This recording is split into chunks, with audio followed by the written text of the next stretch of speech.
Communiqué. Il y a quelques semaines de cela, les services de renseignement ont intercepté plusieurs communications entre un individu et des chefs terroristes portant sur des détails des positions des forces de défense et de sécurité intérieure, des volontaires pour la défense de la patrie, ainsi que sur les opérations militaires. Après analyse technique approfondie, l'individu est identifié au nom de Bahari Abdraman et se trouve être un officier des forces armées burkinabè.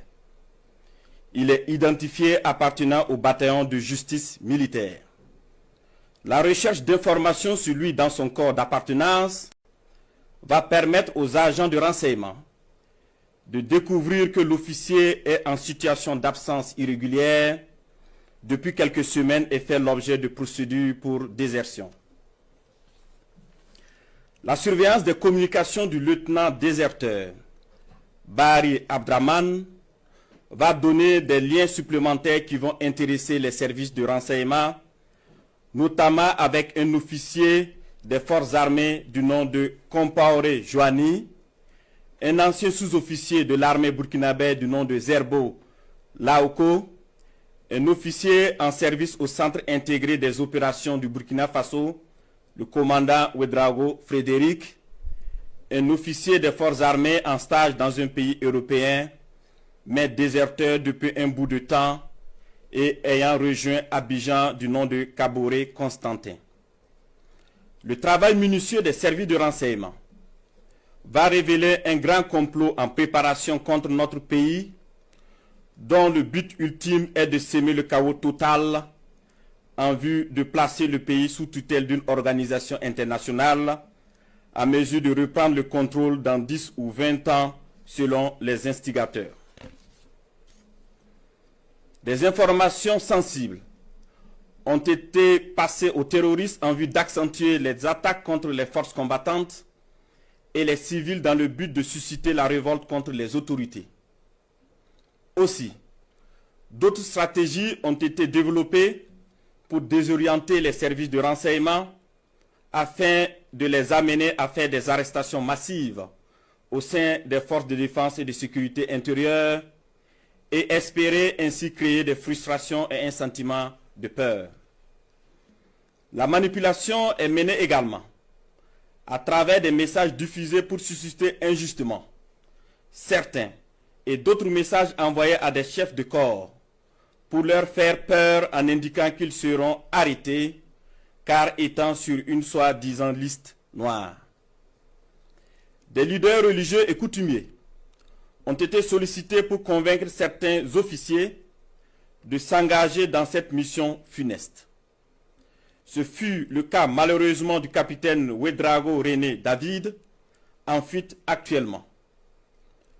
Dans le même ordre d'idée, des VDP ont été contactés pour démoraliser leurs camarades et de l'argent leur a été envoyé pour cette basse besogne. Tous ces stratagèmes perfides ont été développés dans le seul but de déstructurer l'armée et semer le chaos.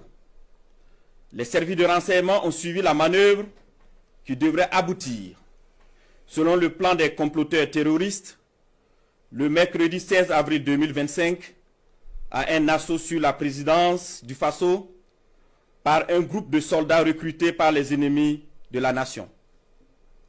Cet assaut devrait être mené au même moment que plusieurs attaques terroristes d'envergure pour occuper les vecteurs aériens à défaut de pouvoir les détruire au sol. Quelques jours avant la mise en œuvre de ce projet diabolique, des VDP et soldats patriotes se sont présentés dans plusieurs services, notamment au renseignement et à la présidence du Faso, pour dénoncer le coup en préparation.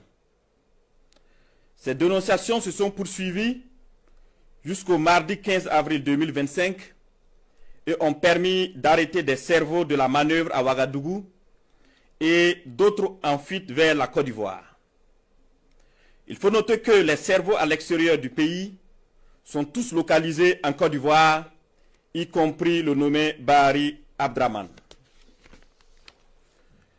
Le complot se poursuit activement depuis leur centre des opérations à Abidjan, avec pour objectif de semer le chaos au Burkina Faso avant le mois de juin. Les services de renseignement poursuivent leurs actions de surveillance et tiendront l'opinion nationale au courant de toute évolution de la situation. Plusieurs autres personnes impliquées sont suivies et assumeront les conséquences de leurs actes le moment venu. Nous invitons les populations à rester sereines et vigilantes et à signaler toute activité suspecte. Quant aux vaillantes forces combattantes, nous les encourageons à poursuivre leur mission avec détermination tout en restant vigilantes. La patrie ou la mort, nous vaincrons.